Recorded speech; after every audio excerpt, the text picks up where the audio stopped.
Hello guys, welcome to viral news. देखिए, आप सभी जानते हैं कि एक इविक्शन हो चुका है और एक और इविक्शन होना बाकी है। ये सभी घरवाले भी जानते हैं और कहीं ना कहीं उन लोगों को अंदर से पता है कि रजत दलाल को बिग बॉस कैसे भी बाहर करना चाहते हैं, क्योंकि वो पहले सीजन्स देख के आए हैं और शायद घर में आने से पहले ये उन लोगों की एक तय शर्त होगी कि कोई भी बड़ा यूट्यूबर जो है, इस तरह से इन्फ्लुएंसर जो है, उसको फिनाले में नहीं रखा जाएगा, क्योंकि इन लोगों को पता है कि वो उसके सामने वोटिंग से नहीं जीत पाएंगे। जी हाँ, तो तभी तो करणवीर इतना श्योर है कि उसको पता है कि भाई इंटरनल वोटिंग होगी तो उसमें रजत दलाल को वोट आउट करना है। ये इन लोगों ने अपना प्लान बना लिया है, ठीक है। लेकिन वहीं दूसरी साइड चाहत को निकालने के लिए भी लोग उत्सुक हैं, जिसमें सबसे पहला नंबर विवियन का ही आ रहा है, क्योंकि घर में माहौल बन चुका है ना, इंटरनल वोटिंग होगी उस बारे में बातें हो रही हैं, जो रजत दलाल तक भी पहुंची हैं बातें, चाहत को भी पता है। अब चाहत को बहुत सारे लोग कह रहे हैं कि चाहत इन लोगों के साथ इसलिए, मतलब करण के ग्रुप के साथ, क्योंकि उसको भी पता है कि अगर इंटरनल वोटिंग होती है तो ये रजत के खिलाफ वोट करेंगे और चाहत के सपोर्ट में करेंगे, है ना। पहली बात तो ये कि ये चाहत के सपोर्ट में करेंगे नहीं, ये रजत के खिलाफ करेंगे, क्योंकि इनको रजत को निकालना है। करण को पता है कि अगर जीतना है तो उसको निकालना जरूरी है ना। ये उसका पहले से ही मुद्दा है।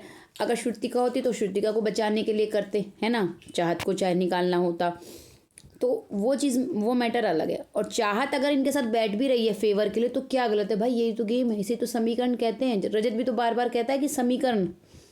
तो ऐसे में विवियन क्यों चाहत के खिलाफ जाने की कह रहा है, कोशिश कर रहा है। एक्चुअली कल रजत बहुत ज़्यादा टेंस था इंटरनल वोटिंग को लेकर, क्योंकि उसके सामने भी ये चीज़ें बार बार आ रही हैं, तो उसको लग रहा है इंटरनल वोटिंग में ये लोग तुझे वोट आउट करेंगे।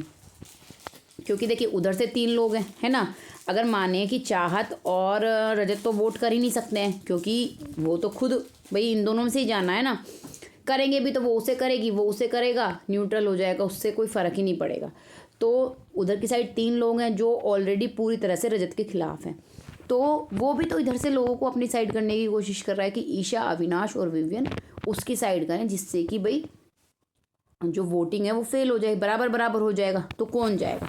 तो ऐसे में उसे लग रहा है कि ईशा और अविनाश तो उसके हक में वोट कर देंगे, लेकिन विवियन नहीं करेगा। तो वो विवियन से बात करता है कि मुझे लग रहा है कि घर में अगर इंटरनल वोटिंग होती है तो मुझे वोट आउट किया जाएगा, मुझे मतलब बाहर निकालने की कोशिश की जा रही है, बातें चल रही हैं घर में इस तरह से। तो विवियन एक बात कहता है जिससे कि मैं होने नहीं दूंगा, ठीक है।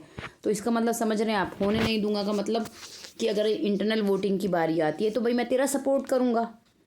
तो वो नहीं चाहता चाहत रहे, लेकिन एक बात ये है कि अगर वो सपोर्ट करेगा भी तो, और अविनाश और ईशा भी करें तो भी बराबरी पे बात टिकती है। लेकिन यहाँ पे एक एंगल ये भी है कि अविनाश के गेम खेलने की पूरे चांसेस हैं।